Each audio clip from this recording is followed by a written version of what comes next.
সবাই হাঁটছি। আমাদের কথা হচ্ছে গাড়িতে না গিয়ে আমরা হাঁটতে হাঁটতে চলে যাই। তো সবাই হাঁটছি, হাঁটতে হাঁটতে সামনে বড় একটি বট গাছ। তো বট গাছটি দেখে আমার খুব ভালো লাগলো, কারণ এত বড় গাছ তো আর ঢাকা শহরে দেখা যায় না। তো বট গাছের সামনেই একটা পুকুর ছিল। তো আমরা সবাই এখানে একটু দাঁড়ালাম, কেউ পুকুরে নেমে হাত মুখ ধুলো। তো আমি বট গাছের নিচে দাঁড়িয়ে রইলাম। সন্ধ্যা হবে হবে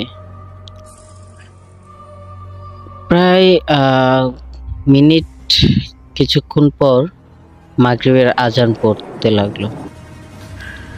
আমরা সবাই একটু নীরব হয়ে গেলাম, কারণ এতটা সন্ধ্যা হয়ে যাচ্ছে আমরা ভাবিনি। সময় তো অনেকখানি লাগবে।